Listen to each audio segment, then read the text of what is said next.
SmorgShow Radio. At this pivotal moment, I see several priorities for the global agenda. We must continue to fight against the global pandemic. We must revitalize the global economy and accelerate its transition to net zero. We must preserve biodiversity by deploying nature-based solutions, and we must narrow the gap between the rich and the poor to achieve more sustainable global development. Oh man, I got the vid, man.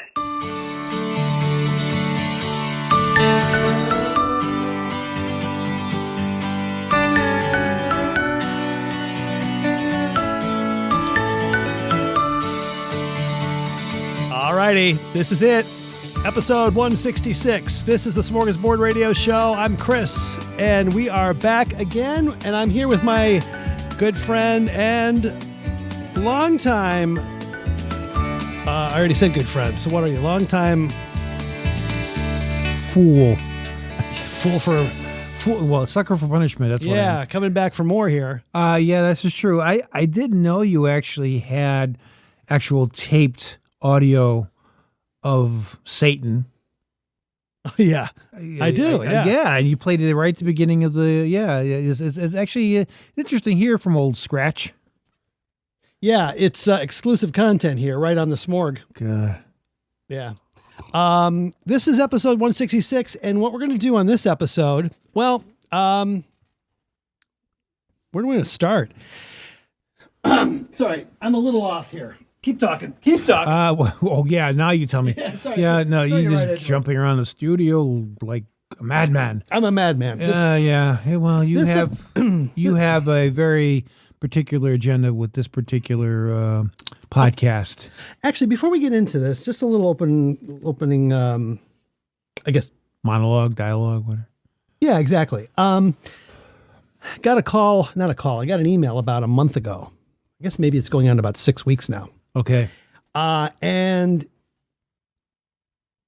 normally I'm very skeptical to believe when I get an email. Sometimes it's fraudulent, sometimes it's spam, and sometimes it's a scam. Something caught my eye about this one. It seemed kind of legitimate. There was a company, I won't name the company, but they are out of Germany. And they hunt down people who are violating copyright on the internet. Basically, they found an image that I had posted on my website from a year ago. It was some of the artwork, that goes along with the with the episode. Mm-hmm. It was our road trip from that we did last year about this time for your birthday last year. Oh, yeah, okay. And I did a Google search, and I searched for highway. And there's this picture of, it's one of the a famous view of out west. You see the mountains and you see like this highway. It's like going on, stretching the future into forever. Yeah. And there's probably 200 of these out there, like readily available. And I kind of did a right click and I saved it and I put our like episode 1, whatever it was, I put it out there. Never thought about it. Well, apparently the photographer allegedly owns that picture. And I guess photographers and whatever, they hire this company to go shake down people who may be using their images for whatever, profit or whatever. And so I get this like cease and desist letter basically saying you need to take it down immediately. And that's not enough. You need to pay a back fine of £300 immediately. And the language was very threatening.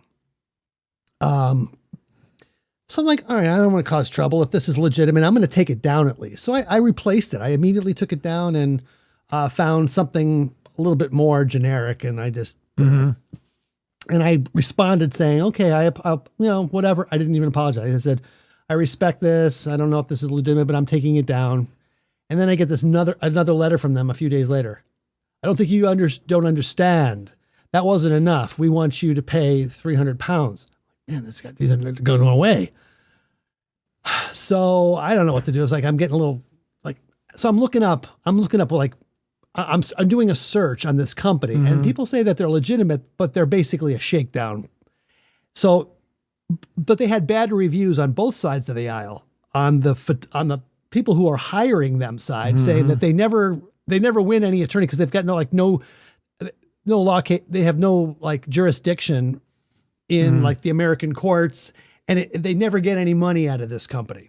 Or if they do, it's pennies of like what they originally go after.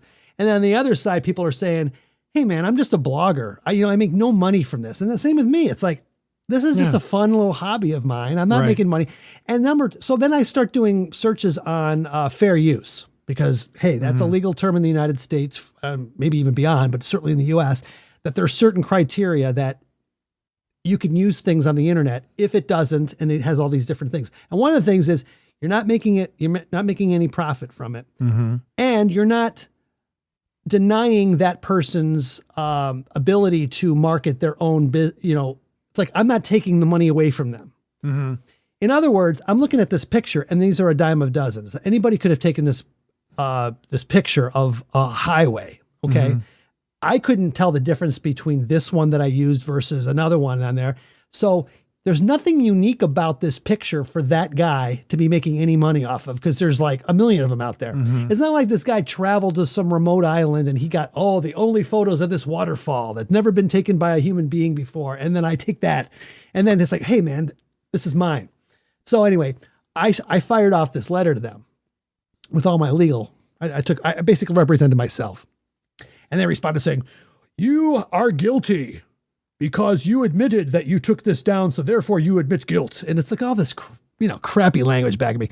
So anyway, I looked up this lawyer. There's a lawyer that actually had an article, because I did a search and they were talking to me about this company, and it was this lawyer. And he says, if you ever get contacted by this guy or this company, contact me. I know how to deal with them. So I wrote this guy. He says, yeah, I'll make him go away for $100. I'm like, do this? So I said, let me be done with this. I'm going to give this guy $100. Better than 300 pounds. Yeah, I know. Yeah. And I never heard from them again. So I guess they went away. I hope they stay away. Yeah. What an annoyance that was. It's like the Smorg Show almost got sued. Who would have figured? Well, I knew sooner or later you'd offend somebody. Yeah. So anyway, back to the show here. So Jerry's out here for a threefer. We're after a few months of being off, we're cranking out a few episodes because I'm actually going on vacation next week. Kim and I are going to Alaska. We talked about that a few episodes ago. I got a present from my in-laws for our 25th wedding anniversary in 2020. And of course, COVID shut everything down and we never went on the cruise. And then we forgot about it. Like about 3 years later, our in-laws said, I think it was back in April, and they said, you realize you guys have a credit on this cruise line? Really? We got a credit? I was like, we didn't bother to go back to them and say, hey, where's our cruise now that everything's open again? We just figured that they got their money back and maybe they didn't want to offer it to us again. They said, no, You got a credit. You look into it, and they said, yeah, you've got a book and sail by September, and you're allowed to go on any one of these itineraries. We're originally going to be going on a Caribbean cruise, but we're looking at it, and we got the price, the credit amount that we're up against. And we tried to figure out where we wanted to go that was within that dollar range. And we said, you know what? We've never been to Alaska.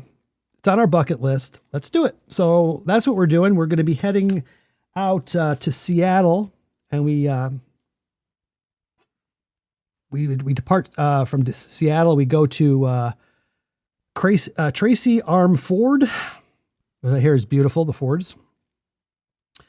We go to Skagway. We go to Juneau, Ketchikan, Victoria, British Columbia, and then back to Seattle. So catch a what? Catch a can. So anyway, that will be coming up in the first week of August. So we didn't want to let our audience hang, so we've cranked out a couple of episodes here. Yeah. So what are we doing here today? Yeah, good question. What are we doing? Before we get into the main thing here, we've been talking about AI on this show a lot. And our AI czar, Kamala Harris, explains to us what AI is all about. And I think the first part of this issue that should be articulated is AI is kind of a fancy thing. It's, first of all, it's 2 letters. It means artificial intelligence. But ultimately what it is it's about machine learning. And so the machine is taught. And part of the issue here is what information is going into the machine that will then determine, and we can predict then, if we think about what information is going in, what then will be produced in terms of decisions and opinions that may be made through that process. And I think... Okay. Personally, I think Kamala Harris is AI. She's got to be, because I think it's defective. It's not ready for prime time. It's glitching. It's glitching. Yeah, it's glitching. The program is glitching. Please get it recalibrated.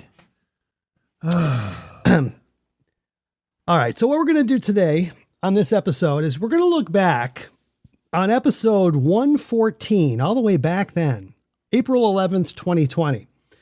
Less than 1 month after the lockdowns in the U.S. began. And we decided that we'd like to go back and play some of, we have some key observations.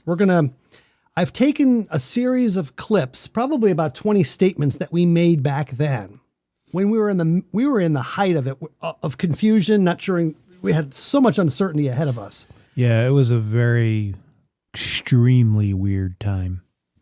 In fact, we did this remotely, 3-way remote. Allie was still living here at home, and she was here in the studio, and then we patched in you and we patched in Dave, and we just had a talk about what was going on. So what I'd like to do is, now that we're 3 years beyond that, more than 3 years now, I can't believe it, we're going to go back and listen to some of these and see how right we were about some of our predictions, our suspicions, and make some comments. Okay. Okay. It's okay. How's the coffee, by the way? Very smooth. I just ordered a box of the blackout coffee. Hold on a second. Yeah, it's similar to Black Rifle in the sense that they are anti-woke, and that's why it tastes so much better. Yeah, it's wokeless. Yeah, but it'll keep you awake. Yeah. It'll keep you awake, but not woke.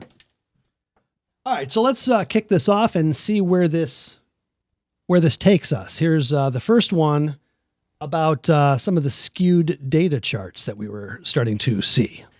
But it's and you got to be careful too, because there are some graphs or charts I've seen where you have to really be careful with how they're presenting the data, where they're getting it from, because for example, like New York and New Jersey had the worst numbers out of the whole country, and if that's the only spot where that they're grabbing data from in order to predict the projected numbers for the, here's all the cases we're going to be expecting to seeing this week, like based on New York's data, it's like, well, that's not an accurate projection of the entire country. So it's like you have to be careful with how it's presented, and the modeling and all that. And it's like it's okay to take precautions and to be naturally cautious, but I think it shouldn't be this consuming fear. Then it's yeah. What I noticed there was, do you remember that they were really scaring us in advance, talking about that this was going to get to like 2 million deaths because they were. It's funny you should mention 2 million death thing, because this was a projection that was put out by a British, I don't know, what would you call him, expert of some sort, for the Imperial College, where he had estimated about 500,000 people in Britain would die from COVID, and that over 2 million in the United States would die of COVID if the remediation or the lockdown stuff was not done. And this is the data that was presented by Fauci and Birx. Yeah. Miss Scarf. That's right. And saying, this is why we need to get, really, do the lockdowns and do all this stuff based on this guy's computer modeling data, which turned out to be completely erroneous. Yeah, that's right. His name is Neil Ferguson. Neil Ferguson, right, exactly. And I just want to say really quick, this guy who came up with this modeling and these projections, these end of the world projections, he was caught actually having a liaison with a married woman during the lockdown time. So he was breaking lockdown rules to go and have his little fling with this married woman, all the while telling the rest of us that we better lock down and we better mitigate ourselves in order to keep this disease from spreading. Yeah. So he was not only was he a complete idiot, but he was also a complete hypocrite. Oh, yeah. Well, we saw a lot of that with the politicians. Yeah. Yeah. Isn't that, at this point, if you look at politician and look at like synonyms or whatever, hypocrite. Yeah. Okay. Next clip. I was trying to think about how to do this episode because I don't want to go down a path of exactly what we just talked about where we're talking about all this just negative. Yeah, of course. I wanted to kind of keep it light. I wanted to talk about some of the lifestyle changes that we've all had to make, some of the things that we're, experiencing, shopping trends, things that I'm finding that are left over in the stores, like even in a global pandemic or an apocalypse, people are still not drinking Aquafina water. It's like left behind.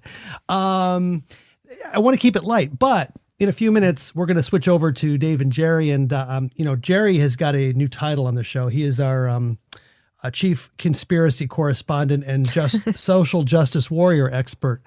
And I'm sure he's going to come to the table with a perspective. I'm sure Dave's got a perspective. So he studies contemporary human behavior. He does. And it's very easy to do when you've got a lot of time on your hands. Jerry has been, he hasn't been officially furloughed, but he is not working until at least the end of April. And I would imagine that's going to be extended, but we haven't received an official announcement. It's going past April 30th, but I wouldn't be surprised. So I noticed that you've lost your second title somewhere along the way. You've been demoted. You've lost your social justice warrior expert title. I forgot about that. To tell you the truth, I had forgot I even had that title. Yeah, I know. We never really tapped into that as much. Well, because notice that we didn't say you were the social justice warrior. We said you were the social justice warrior expert. So you knew by knowing what they're up to and that's what right. Staying one step ahead of them. Yeah, because I definitely want to be kept at a far distance from what they represent. Yeah, go without saying. Yeah. Okay. So that was just sort of a precursor to setting the stage for the show. And here's our first dialogue as a team. Ta-da. I did hear from Baba a few weeks ago, right after the prime minister there totally locked down the country. 1.3 billion people got notice, like 3 hours notice that you're not allowed to even leave your house. Get what you need from the store. Yeah, it was an absolute madhouse. It was worse than it was here because they had literally 3 hours. Wow. And they're on strict lockdown where they can't leave their houses. They can go straight to it. They can go to a store, but they have to come back. They can't walk around. They can't visit family. I work with a company who does a lot of outsourcing, and they support our operations. And it's been nuts because they've all had to work from home, and not all the homes have internet. Mm-hmm. And the ones that do have internet, it might be like dial-up or DSL at the best. And so the quality, the speed that they can do things has been diminished. Yeah. We've lost about 30% of our staff because they're just in areas where there's just no development. They don't have internet. So it's been tough. I must say that, working with the our India company, mm-hmm. It was pretty shocking. They were, like I said, back then they were told immediately get home. And so they're leaving our operations just on a string. It's like, wow, they're gone. And we were really panicking as a sort of a contingency plan, mm-hmm. but they really stepped up and they figured out how to work remotely. And over the past 3 years, their infrastructure has even gotten much better even in remote areas. And our people are working from home and they're doing a fantastic job. So kudos to India, I guess. Well, I think a couple episodes ago, you were saying how India is really on the upswing as far as their development, especially as a actual real economic powerhouse. Yeah, giving China for the run of their money. Somebody needs to, actually, I'll tell you the truth. Yeah, that we do. It's always good to competition. Counter it. Yep, exactly. Next clip. Joining us via Zoom, we have Dave Jackson, former co-host of the Chris and Dave Smorgasbord radio show. Welcome back, Dave. Hello there. Jerry Malauskas, chief conspiracy correspondent, and our social justice warrior expert. Man, that's a mouthful. you telling me? Yeah. See, so we started the show off earlier, and we were just, Allie and I were just casually just talking about how the whole thing has disrupted our lives and what we're trying to do. And we're trying to keep it kind of on the down low. Just, we're not experts. We're not medical experts, but we're a bunch of people that are just kind of questioning what's going on. And I'm sure there's many different theories, and I'm okay with discussing those theories here. It's not anything official here to tell people to live their lives differently than what we're saying. I don't know. I'm just questioning a lot of things. Where do you want to start? Well, you want to go with the CCC? you know me. What does the CCC have to say about all this? Well, I mean, there's a lot of things to talk about in this regard. What if I were to focus on anything, and I'm, again, not trying to get too heavy, but just let's forget it for a moment about the initial discomfort, the initial problems that we're having with this. And I think maybe we should be kind of also looking at what the aftermath of this is going to be.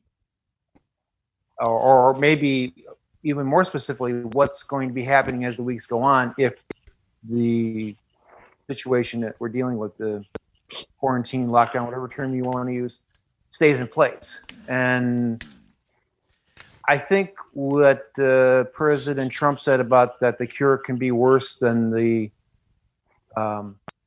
actual disease it's trying to cure. I forget. I'm paraphrasing what he said. Yeah. I think there's something to that. I think the psychological damage that can happen, and this can manifest in different things that could be anywhere from suicide to domestic abuse to other issues of that nature. The other thing too, I'm also wondering because actually I had a physical coming up that I was supposed to do. I kept postponing it. I can't do that now because a lot of the medical places are closed. Right. So people have chronic problems. All the elective Emergencies surgeries. And yeah. Exactly. Oh, so, I mean, I don't know, unless it's emergency surgery. Yeah, you can't do it right now. So these are, I think, questions that we could be addressing going forward, because these are things we're going to have to deal with outside of like you said, the immediate, I can only go out to exercise, I can only go out and get food or whatever. That's been established, that's done. We know how to deal with that. But what are we going to be dealing with forward? And when this thing lifts, how are we going to deal with the economic fallout of this? I think we all kind of may have different ideas on it. Being that I am the chief conspiracy correspondent, I have a somewhat dim outlook. I think it's not going to be that good, but I know, Chris, you think that we can probably rebound back pretty quickly, and maybe we do have what's necessary to do that, but I just don't know. So that's something, another question mark that we're going to have to be dealing with. Well, let me ask you first what you think in regards to, especially that last part about the economic fallout. Well, I do think when we headed into it, we had a very strong foundation. Yeah, luckily built. we had a good economy. Yeah, it was humming along quite well. So I think that if it had been, and for the most part, when we came out of it initially, I mean, we rebounded pretty quickly. And I think, if I'm not mistaken, there was a sell-off in the market in that April timeframe, but it was a V recovery for, I don't know, it was about a month later where it shot right back up to where it was, and it had pretty then much recovered. I think that if we had not messed with anything after that, it would have been fine. Now I'm fast forwarding to the beginning of 2021 when a new administration came in and kind of shut down the whole oil, all the change of the energy policy. I think that was really the start of what we've seen since then with Well, with everything, inflation to whatever. But I thought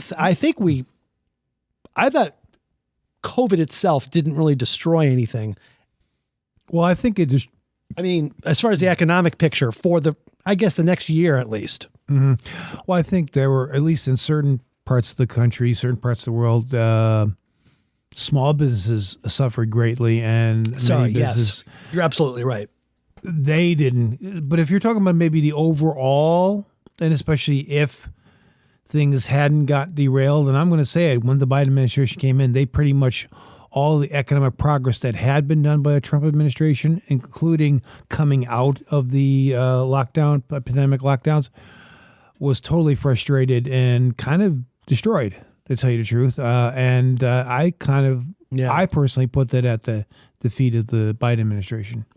You raise a very good point. I totally overlooked that about the small business casualties there. I mean, there were a lot of small businesses that folded at the expense of, well, the big companies thrived, certainly. Any of the home delivery services, Amazon grew. Amazon, Walmart. Social media, like the companies that were delivering streaming services, all of that just blossomed. The Walmarts. Netflix, yeah.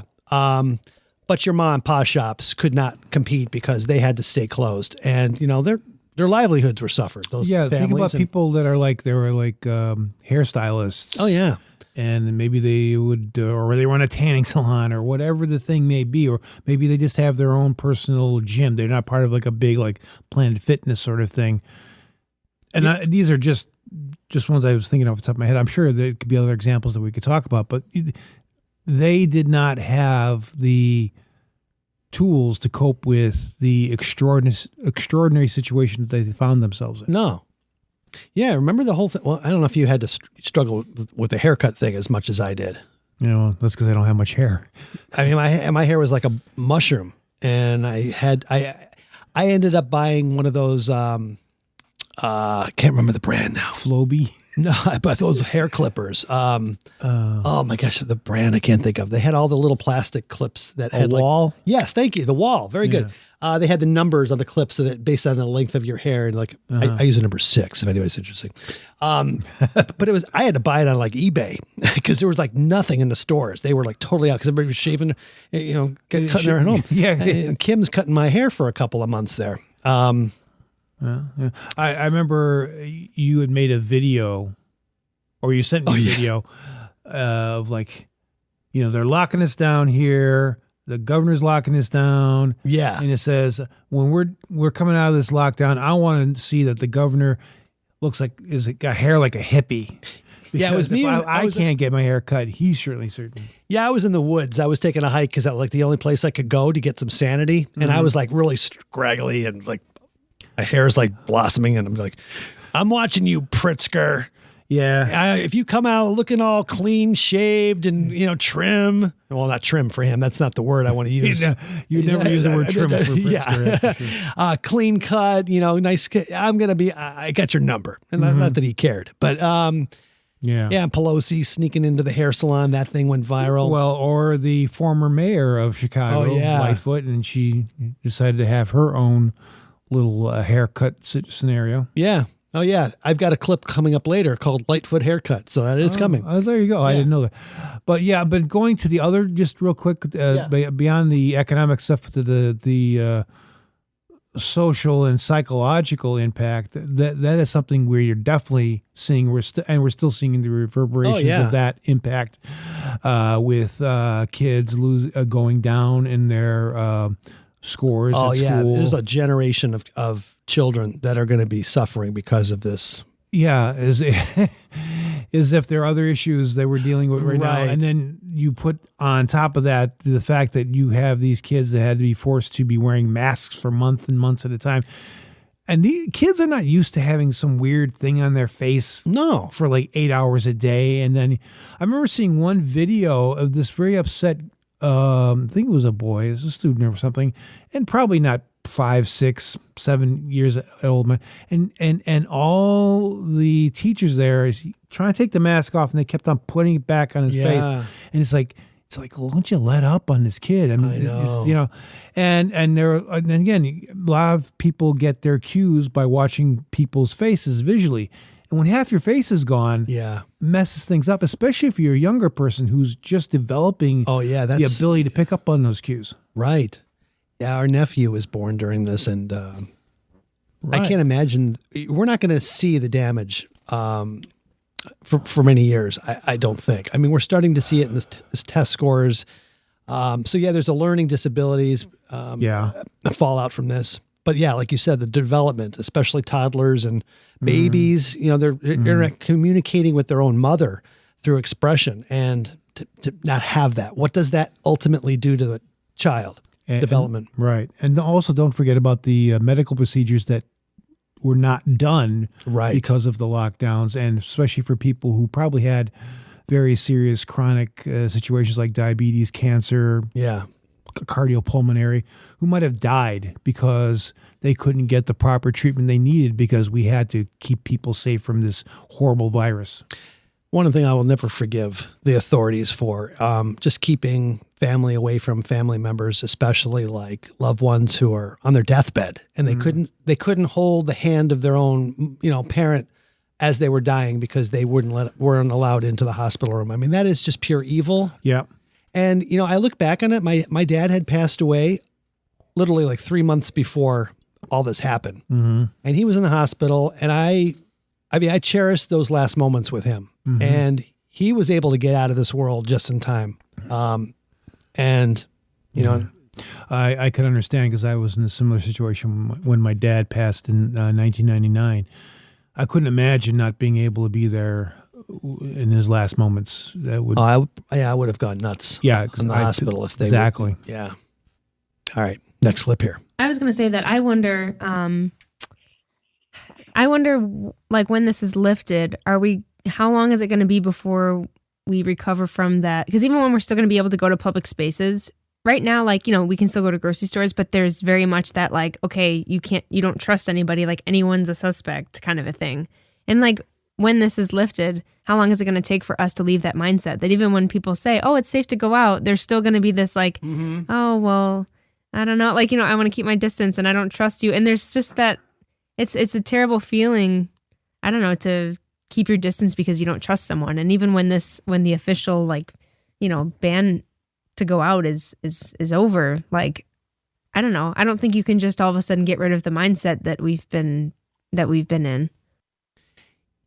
Like the second or third day after the lockdowns happened, we had the primaries in Illinois. We were going to vote. I remember opening up the door to the polling booth, and this lady comes out. She's got her mask on. She's like, 6 feet. What the hell? Yeah. I remember a lot of that, just dealing with going into the grocery stores. And at the time the beginning of May is when they had the mask mandate. Before that, because masks were also throughout April, in March and April, masks weren't really available because there was a shortage.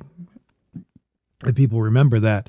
So when you go to the store and you're not wearing masks and you're going down an aisle or something, looking at you like, don't get near me. Don't get near me. Don't get near me. Especially because a lot of people were getting there somehow on masks themselves, or they're putting like scarves over their faces and stuff. Oh my God. And I showed up there. I'm not wearing a mask. And they're like, what the hell are you doing? And it was a very weird experience. Remember the little footprints that they had in the grocery stores? Yeah. You only had to walk one direction. Yeah, I remember that. I was waiting for the L train the other day here in Chicago where I live, and they used to for a couple of years or a year and a half or so, they had these stickers on the pavement that marked out 6 foot gaps between. So like if you're standing by that sticker, that's what you're saying, and the next person should be standing at the other sticker that's 6 feet away. And that was a thing. And I remember they took them all off, but you can still see the residual, like leftover adhesive, whatever. And it's like, yeah, I remember that. They had these stickers. It's so silly, and it was just the craziest thing, that just these ways that they were trying to kind of basically hurt us like cattle. Yeah, like, you move here, you do this, you don't do that, and it's like, I know, it was very surreal. All right, next clip. Well, and if handshakes weren't weren't dying out already, they're going to be dead after this. Yeah, I think the handshake thing is going to take a while to come back. Yeah, how about the fist bumps? Yeah, I was thinking about that. Yeah. Or worse than that, you had some of the politicians are doing an elbow bump. Right. The elbow bump. And I was like, it's just like, if I were in that stage, I would just take it like a big wiffle bat and go just like start slamming against the top of their heads. Like, stop that. This next clip is kind of important. I called it polarization, so I'm sure this will be interesting. Okay. It almost seemed like we needed, I mean, the country has been so polarized and so divided that it's like I don't know, like we just were kind of talking about how, wow, we almost need like this huge thing to happen that forces people to just, I don't know, like reflect and slow down, and for things to shake, like for something to shake things up so much that like it brings people together. And I don't know, in a weird way, I feel like that this has done that, where you're always gonna get people that, you know, are just trolls on the internet and say mean things all the time. But for the most part, I have seen a very like positive side to this whole thing where, you know, it is this kind of, it's forcing us to like for slowing us down. Anytime routine is disrupted, I think it like, you know, makes us reflect on a lot of things. And I don't know, it's like we're now making this effort to connect with people in all these creative ways so that we can still have, you know, you can't take the humanity out of it, even if we can't all gather together in person. And I just feel like when this is all over, restaurants are going to be packed and like people aren't going to take for granted like all of their you know, friend groups and everything. And I don't know, there is that side of it that I'm seeing too. Well, that's interesting. Well, I think some of that is true to some extent. It was very short-lived with that, whatever. Well, I don't know. There's two things going on here. I think the country became more polarized after this over, especially when the vaccine was introduced. And then there was a pitting against, you know, the vax versus the non-vax, the anti-vax, whatever you want to call them. That really drove a big wedge. A big wedge. On the other hand, when this all came over, I think people really did appreciate their freedom, and they were doing a lot more things outdoors. I saw kids playing outside again without being glued to their smartphones, riding bikes, playing ball on the street. It's like, wow. Didn't last long though, because I'm seeing the kids going back to their smartphones and they're not. I think that thing can shake, like the routine gets shaked up, that can make people a bit more reflective, but it doesn't take them much to snap them back into their old stupid habits. And we saw, especially as you said, when the vaccine issues came up, and especially later on as the election, because that was also an election year. Right. And the polarization that came out of that was just as hot and heavy as anything. So yeah, in that respect, things didn't change. It wasn't like 9/11. Right. 9/11 definitely. You felt patriotism returning to the country for maybe about a year. Yeah. Before 2002 was a midterm. But the other thing about it too is that I think helped derail that patriotic spirit was the kind of the mess we got into in Iraq, and I think that left people very polarized with that particular issue. But as regards to, I would say up to that point, there was a lot of. I mean, you had people from different backgrounds who hadn't always had the best feeling about America, like being black or Hispanic, and you think, well, this country sucked for me, so I don't know if I really. But then when this thing happened, because it was such a shock to the system, 9/11, that it kind of, it did kind of wake people out of their kind of complacency and their attitudes about things, and say, hey, we are really all in this together. More, and it felt more so that the case than it did when they were talking about using similar language with the COVID thing. We're all in this together, especially when you found out later about the politicians who flaunted the rules. Yeah. Okay. Now we're going to get into the economy. These are my thoughts on the economy, and I think you had a counter to the economy. So here we go. I do think there's a pent up demand that will come back. Now, to Jerry's point, I don't think we can go on, 2, 3, 4 months and expect a rebound. But I do think that if this thing does start to get lifted in May, I think we're gonna weather through this just fine. People that were furloughed will be brought back. I don't think these were jobs that were permanently lost because of a true economic issue underlying economic issue. It's the economy is extremely strong. This is economic suicide is what we're doing. This is self-imposed. I think it's going to spike back up quickly. It should, unless it does continue on. And then Right. there are going to be some businesses that just don't naturally go back. Some restaurants are going to fold, but they'll be replaced by other restaurants. I really feel I have a positive outlook if we can get through this in the next, hopefully 6 weeks. Yeah. Well, yeah. Little did we know. Yeah.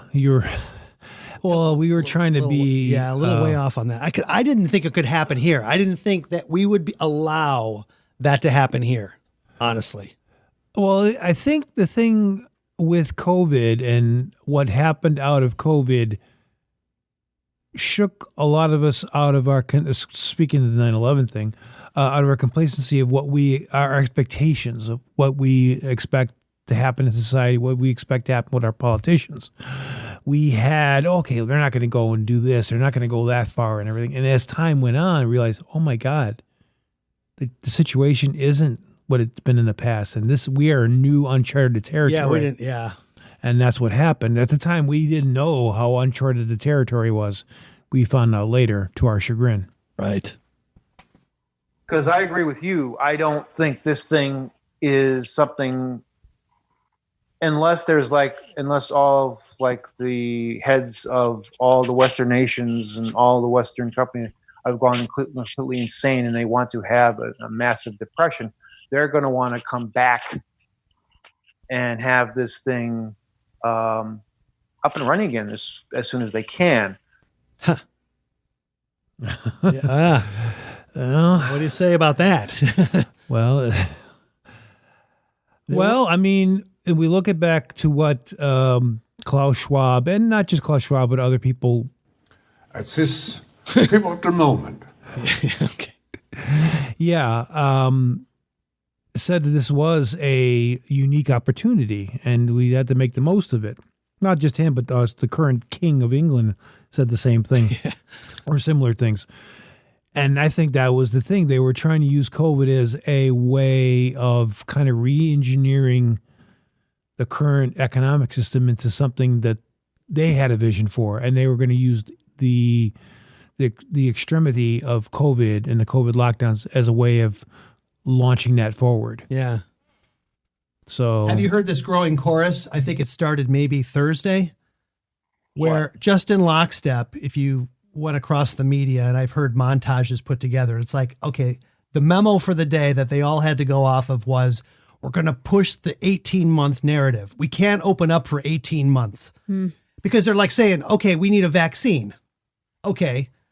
How do you think anybody is going to survive 18 months under these conditions? We won't have a country left in 18 months.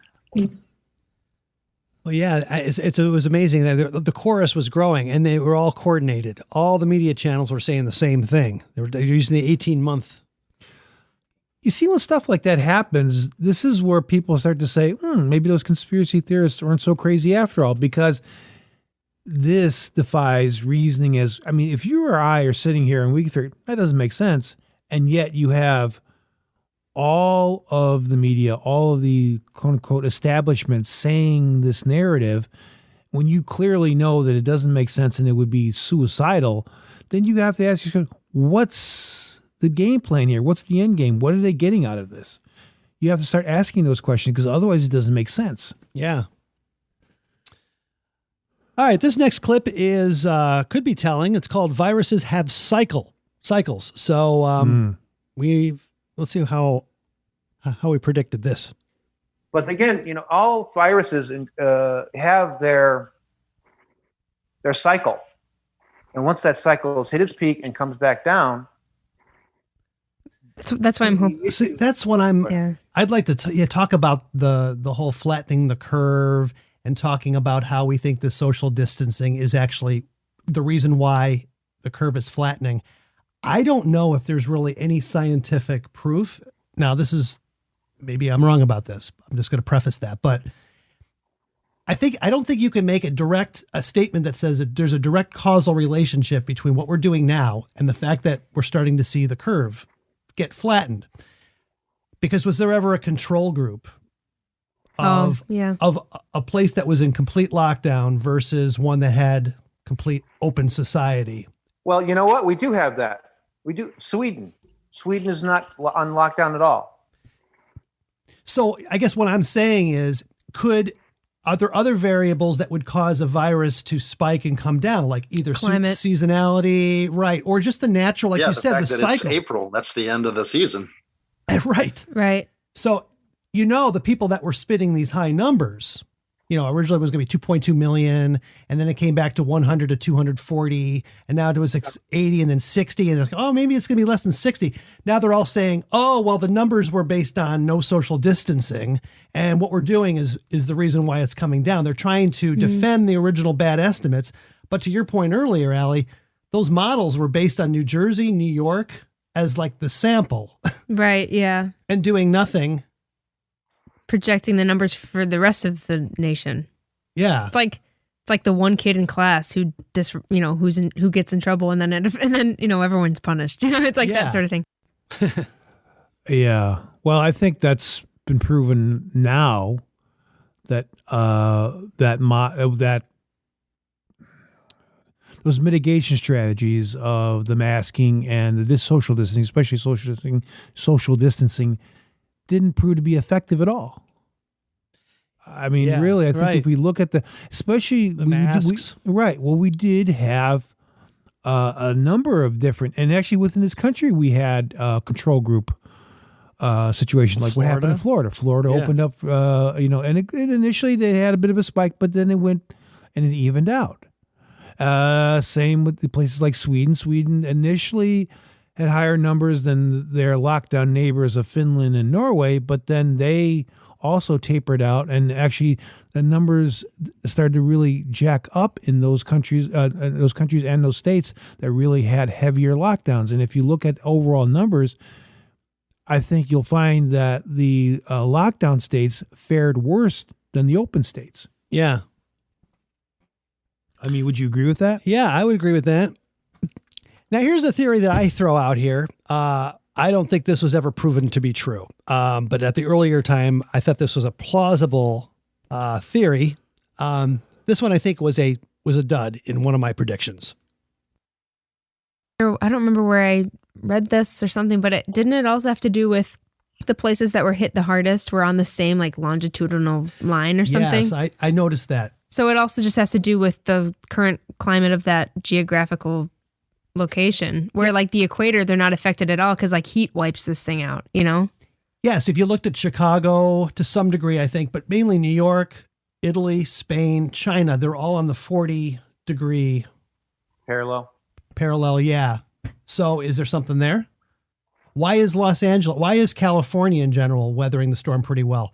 There's a theory there that this actually hit back in the fall because they have something like San Francisco has like 5,000 to 10,000 Chinese who fly into San Francisco every day, and they weren't on lockdown. So that whole thing about herd immunity, were people building up immunity during the fall that they're able to weather it now? I don't know. That was kind of early observations that they were showing where it was happening around the world, and it was like all kind of in the same. It's tough to say. Well, one thing we know about northern Italy is that the population there had a heavy. Hold that thought, because there is in a couple clips we do talk about Italy. So hold that. Okay. Then I won't talk about that. But I'll just say this: you're right. I don't think that the environmental thing really ultimately ended up being, as far as like it being like within a certain parallel or within a certain temperate zone. Right. I don't think that did actually. I think in the end, a lot of places, and in the end, I think in India got hit hard, fairly hard. Yeah. I mean, according to their numbers, I think ultimately, a lot of the numbers were exaggerated to begin with. But if they were getting hit, in the end, a lot of countries that were supposedly in these hot zones that were the virus shouldn't have done so well, the virus ended up spreading there as well. Yeah. So you're right. I don't think that one fared out. But yeah, going back to the future segment that you're going to talk about, you'll find more details of why maybe certain areas got hit harder. And we can talk about that. And yeah, I think the next few clips kind of have a thread that goes through. There's a common thread that talks about some of the reasons why some areas were hit more than others, and some of the inflating of the numbers based on maybe defining deaths of like, dying from versus with COVID. Oh, yeah. All that comes into play here. And comorbidities, which is a new term I had never used that term before COVID, but it plays right into in this clip here. Great majority of the people that are getting infected, a lot of them are asymptomatic, and when they do get symptoms, they're fairly light. The people that hit the hardest are elderly people with at least 2 or more comorbidity problems and other health issues. Yeah. And here's the other part of that. Well, yeah, that's the thing is when they're reporting how many people have died from coronavirus, is it really they've died from it or they died and happened to have it? Because if someone has coronavirus and they get hit by a bus, you're not going to say that they died of coronavirus. You know what I mean? And so I think that was the case in Italy, where a lot of the numbers, if it's like 800 people or whatever died of coronavirus, all of them but like 20, had some pre-existing condition like stage 4 pancreatic cancer or something. And it's like, okay, well, how are they reporting those numbers? Because if it's like, how can you really determine what the cause of death was? And if it's something that naturally makes your immune system weaker, well, they would have died if they got regular pneumonia or if they got the flu too. It wasn't just they looked at those virus. Italy numbers again, and I think they said about 12% were ones that died really from the virus. There was no other underlying factor. And here's the clip. Oh, you gonna say something? No, go ahead. Let's play the Italy population clip here and then react. Yeah. Chris, it's interesting because you kind of called that over a month ago when you were looking and everybody was freaking out about Italy. You're saying, well, it's in a region that has heavy population, everybody's smokers, and you said one of the big things that the media then got into later, finally talking about, is that they have a very aged population. They have they have a lot of old people per capita in that country as opposed to other countries. And smog as bad as China. So exactly. They already have respiratory diseases there. Right. So, and there's a lot of Chinese investment more than other areas, just because of the climate, the atmospheric conditions there. Mm-hmm. There's been a lot of Chinese investment in the northern part of Italy over the past 10 years, and there's been a lot of travel, obviously, going from that region over to China and back. And it started in the north, and then when the family members were going to visit their family in the south, they brought it to the south. But originally, it was central around the northern area. I don't know if it's from the business relationships at that point. Mm-hmm. Oh yeah, yeah. Cut me off, why don't you? Sorry. But no, I think we've hit all those points, and I think they all proved to be true.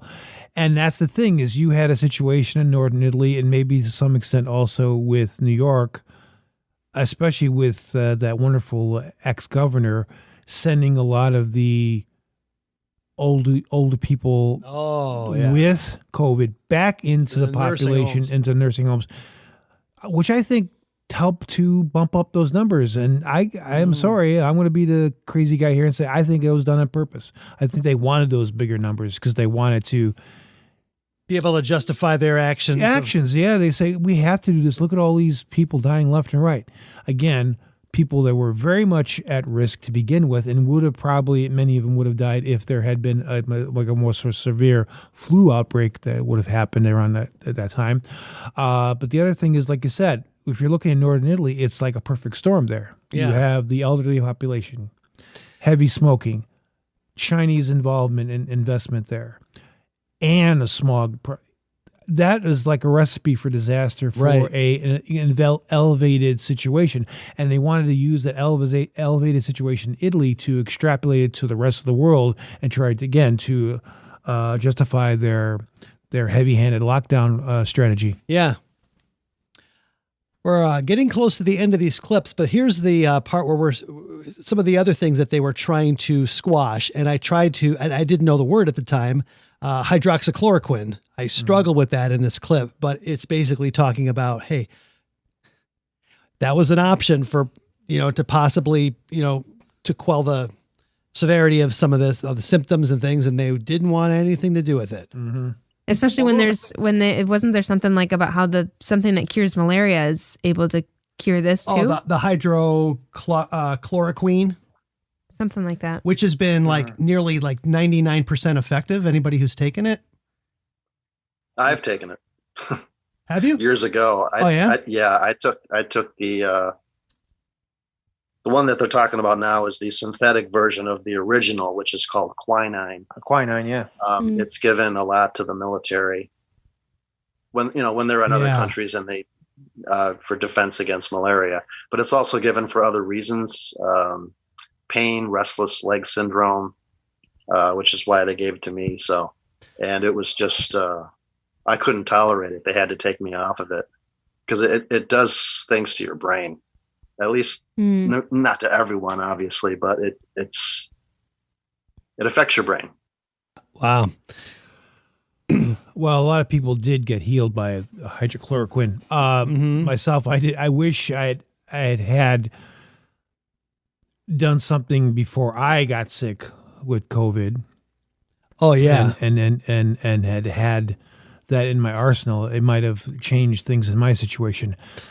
But as it turned out later, I ended up getting a connection for another medicine called ivermectin that also turned out to be very effective to COVID. And I used that to make sure that I didn't get a relapse in my condition. And I've been fine ever since. Yeah. Of course, they were trying to squash that because they had their eyes on bigger fish. Go ahead. I was just going to say, it seems like the people who are coming out against this are heavily like in favor of vaccines.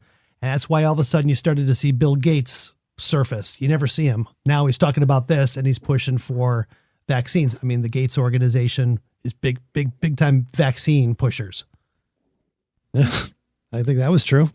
Oh, that's very true. And believe me, when they interviewed Bill Gates later on they said, unfortunately, the vaccines weren't the thing that I think you must have played it for me or something. I remember hearing it somewhere. He said he thought it was unfortunate that the vaccines weren't the ones that made the crucial breakthrough. It was the other things. And he wasn't happy about that. But then again, why would he be? Because it cuts into his profits and his maniacal plans.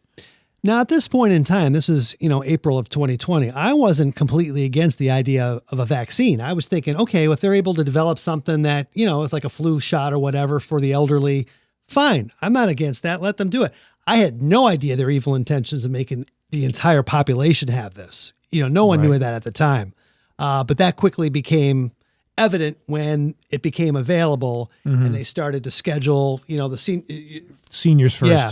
And of course, the Trump administration, they weren't pushing it on the whole population yet. It was only January of 2021 that it started to become evident what their intentions were. Very much so.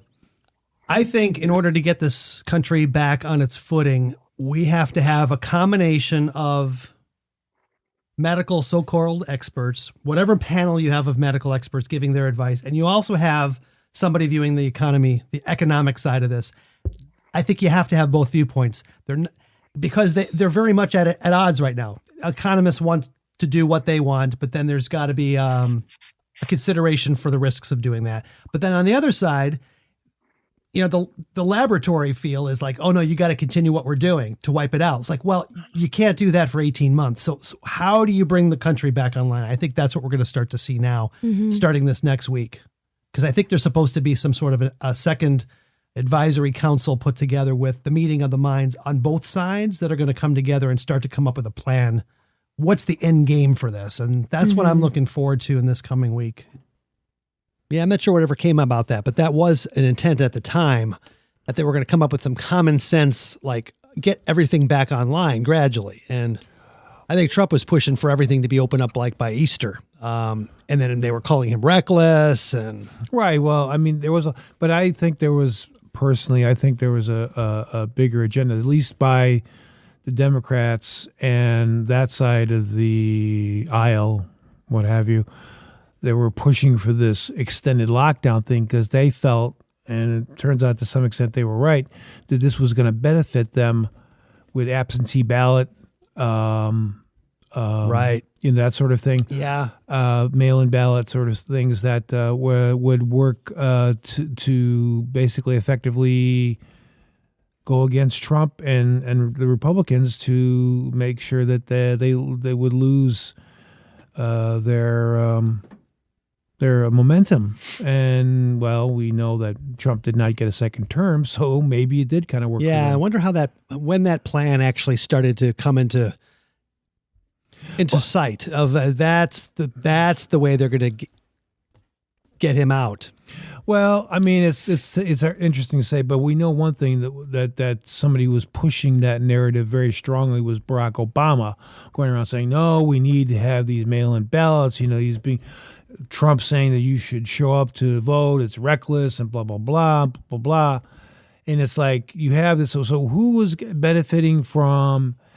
We have to ask the question: who's benefiting from people staying at home, filling out their ballot and sending it in, and who's benefiting from people showing up at the primaries and at the general election, which I showed up. Well, I did. I think I did early voting, but I did it in person. Yeah. And I thought that was an important thing to do, not only because I just didn't want to fall into the whole fear narrative, like we shouldn't do this because it's dangerous, blah, blah, blah, but also the fact that I think that this was something that, I mean, we've never really had these pandemics that really negatively affect our election process, really. Right.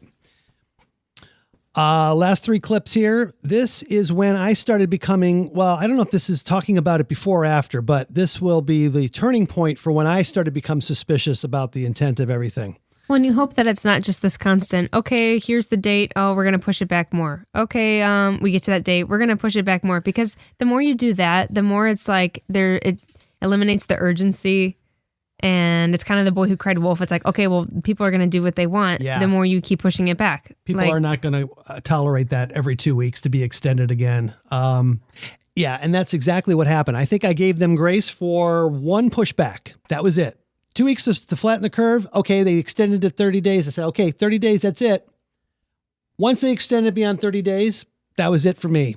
I was done with the narrative. I was suspicious of everything from that point forward. So that was at the end of April. I was done with it. That's true. And I remember you'd always think, are they really going to keep pushing it back? And they kept on doing it. It was only June 20th or something that was my first haircut. So 3 months before things started to open up on a limited basis.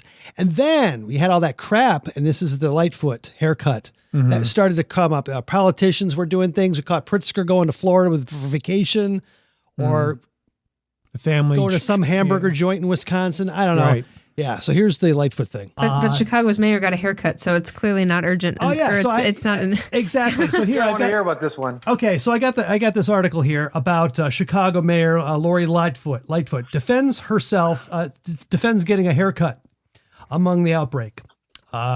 She says that the stylist wore a mask. Okay, so here we go. By the way, I saw a picture of the two of them, by the way, and like next to each other, and she wasn't wearing a mask. By the way, well, it's too bad it didn't turn out to be a good haircut. I don't think she needs a haircut. Anyway, so it says Mayor Lori Lightfoot defended getting a haircut over the weekend, even though barbers and stylists were shut down under the state's stay-at-home order, saying she's the face of the city, and the woman who cut her hair wore a mask. Asked about the photos on social media showing her with a stylist, Lightfoot, lightweight. Lightfoot acknowledged getting a haircut, then said the public cares more about other issues. I think what really people really want to talk about is we're talking about people dying here. The classic change the subject. Pay attention over here. Look over here. Yeah, that's true. Well, I mean, were you expecting anything different from a politician? They're always going to do the bait and switch. Right. All right, final clip.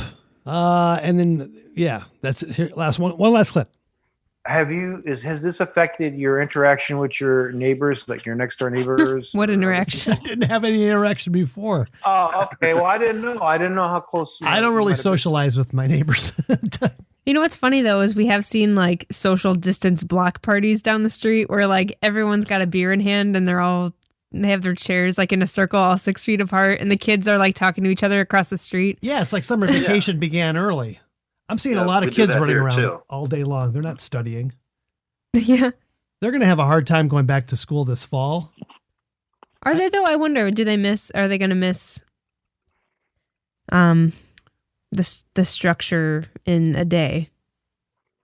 I don't know. I think it's kind of cool at first. Right, that's what I mean. For a couple of by weeks. the time come fall, I wonder if I think they're going to be eager to get back. I think. I always liked going back to school just because, like, oh, I get to see friends and I get to meet a new teacher and get to, yeah, exactly. Yeah. So, I think it was, so that was all 2020. And then 2021, nothing happened. 2022. So last thing I want to do before we close out the show is then you get COVID. And we started the clip at the beginning of the show. And here was one of two phone calls that you left me. Let's play this again. Oh man, I got the vid, man. I got the bug. Bug got me down. The beer bug. Anyway, I guess somebody's just gonna be called back. Talk to you later. Bye. So you're still pretty upbeat, making jokes. Pretty chipper. And then about a week later, I get this one from you. Oh, God. Hey, Chris, this is Jerry. Calling to check in with you with this whole status of this COVID bullshit. Fine, I'm at the hospital now. It seems I don't just have COVID, now I have COVID pneumonia. And it's a whole long story to get into. But they were asking for a contact person here at the hospital, somebody you can contact and talk, contact by behalf of, or that sort of thing. I gave them your name and number. So just give you a heads up on that. I'll give you a quick text as well. Okay, bye. That really freaked me out. I'm like, man, I'm his next of kin. It's like, oh, man. I was watching a movie and that comes over. And you get the little the text, the transcript, so you can actually listen to the voicemail. And I look down, I'm like, it's this COVID bullshit. I'm like, what the heck? I gotta better listen to this. And I listen to this. You know what? I still don't know what COVID pneumonia is. The COVID pneumonia is another term they made up on the spot for you. That's what you have. We have to give you a label. Oh, by the way, speaking of different drugs, when I was in the hospital, they wanted to give me remdesivir. Oh, right. That was a drug that was being very heavily pushed by Dr. Fauci. Dr. Fauci. I say doctor in quotes. And I said, no way in heck was I going to get that, because there were people who definitely had some real issues, liver issues, I believe, with remdesivir. So luckily I knew about that beforehand before they offered it to me, so I knew to say no. And being put on a respirator, also not a good idea. No. Nobody came out of that. Oh, very few did anyway. Yeah. I was listening to that clip again and I thought, how does it sound if I pair it up with that laughing guy from the internet? And it sounds, let's try it out now. This is kind of cool. Let's see how we turn the mood around of that downer phone call. Hey, Chris, this is Jerry. Calling to check in with you with this whole status of this COVID bullshit. Fine, I'm at the hospital now. It seems I don't just have COVID, now I have COVID pneumonia. And it's a whole long story to get into. But they were asking for a contact person here at the hospital. Somebody you can contact and talk, contact by behalf of, or that sort of thing. I gave them your name and number. So just give you a heads up on that. I'll give you a quick text as well. Okay, bye. What am I, a joke to you? Am I a joke to you? I would say this: if you Okay. listen to the way I talk to you, can definitely hear. I can hear it in your voice. Yeah. the pneumonia thing, because I was like, Yeah. you know, you can definitely hear that where I'm just trying to keep it. Because I think one of the things too was that was probably because I could trigger a coughing attack pretty easily, so I had to be very careful how I talked and how I was breathing because I knew if I started talking and I got too animated, if you, I'd probably end up in a massive coughing attack. Right. And then it was about 3 months later when I got it. I was out doing axe throwing with my men's group at church. And I got it from that. And it was short-lived with me. It was about 4 or 5 days. I was a little under the weather. I didn't really have a fever. Didn't really have a lot of the symptoms. But then I had this like lingering phlegm situation, constantly clearing my throat. And that went on for a few weeks. But I never had any of the big symptoms, unfortunately. But then I built up immunity as a result. Well, yeah, they say herd immunity. When it happened to me, I built up a freaking stampede immunity. Yeah. Oh gosh, it was tough. All right, well, we're a little bit over here. That was interesting just to go back and let's put that behind us now for good. I'm done with that subject. We'll not talk about it anymore on the show. I think we were pretty accurate, though. I think we're tuned into what was going on pretty well. So, all right, we're out of here. All right. Thanks. Take care. Bye. Bye. Oops, wrong. It's not the closing stinger. This is what the closing stinger is.